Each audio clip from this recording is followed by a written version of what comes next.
السلام علیکم to all students of O level. آج ہم کریں گے ایک رپورٹ، اور ہماری رپورٹ کا ٹاپک کچھ یوں ہوگا کہ آپ نے کسی بڑے مقصد کے لیے، کسی کی مدد کے لیے، کسی بڑے کاز کے لیے اپنے اسکول میں فنڈ ریزنگ کے لیے کوئی پروگرام رکھا.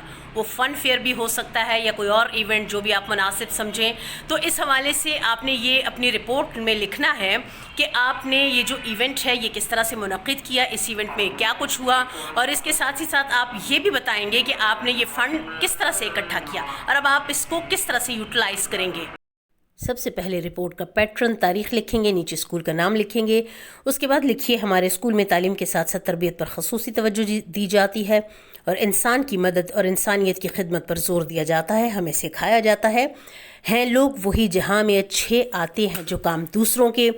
اسی جذبے سے سرشار ہمارے اسکول کے ایگزیکٹو ڈائریکٹر خواجہ محمد عاصم نے اس سال ارادہ کیا کہ یتیم بچوں کے ایک ادارے کی مالی مدد کے لیے اسکول میں فن فیئر رکھا جائے.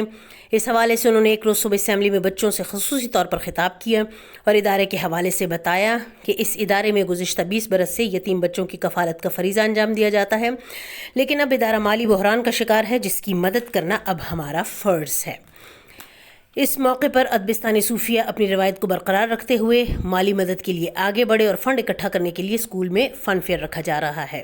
انہوں نے فن فیئر کے لیے تاریخ کا اعلان کیا تو بچوں میں خوشی کی لہر دوڑ گئی. بچوں نے نہ صرف اپنی ٹکٹیں خریدی بلکہ اپنے اہل خانہ کے ساتھ ساتھ عزیز و اقارب کو بھی مدعو کر کے ان کے لیے ٹکٹیں خریدی. وہ دن آ پہنچا جس کا سب بچوں کو انتظار تھا، یعنی فن فیئر کا دن. اس دن تمام طالب علموں کی خوشی دیدنی تھی. ایک تو ان میں مدد کا جذبہ تھا، دوسرے آج وہ دن تھا جب بچے یہاں پر پڑھنے کے لیے اسکول میں نہیں آ رہے تھے بلکہ وہ لطف اٹھانے کے لیے آ رہے تھے. جن استادوں سے وہ پڑھتے تھے ان سے کھانے پینے کی مزیدار چیزیں ان کے اسٹال سے خرید کر کھائیں گے، رنگ برنگ کپڑے پہنیں گے اور اسی طرح سے مزے کریں گے. فن فیئر میں کھانے پینے کی مختلف چیزوں مثلاً دہی بھلے، فروٹ چاٹ، چنا چاٹ، گول گپے، نان کباب، نان پکوڑے، ہریسہ، نہاری، بریانی، پلاؤ کباب، چپل کباب، آئس کریم، کلفی، فالودہ، کھیر اور فرنی کے اسٹال لگائے گئے. اس کے علاوہ بچوں کے لیے جھولے اور گیم شو بھی فن فیئر میں سب کی خصوصی توجہ کا مرکز بنے.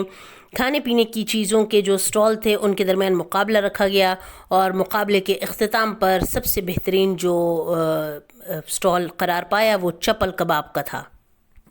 پھر فن فیئر میں سب سے دلچسپ چیز جیل تھی. اس گیم میں بچے پیسے دے کر اپنے کسی ساتھی یا استاد یا انتظامیہ میں سے کسی کو بھی جیل میں بند کرا دیتے اور دوسرے بچوں کا ایک گروپ جاتا وہ انہیں چھڑا کر لے جاتا. اسی طرح سے لطف اٹھاتے اٹھاتے شام کے 5 بج گئے. تقریب اپنے اختتام پر پہنچی تو ڈائریکٹر صاحب نے اس اسٹال کا اعلان کیا جس پر سب سے زیادہ خریداری ہوئی تھی.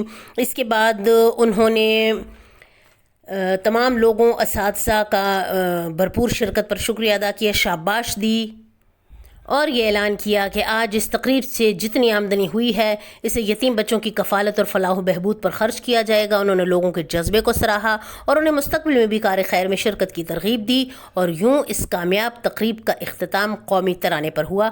آخر میں آپ اپنا نام لکھیں گے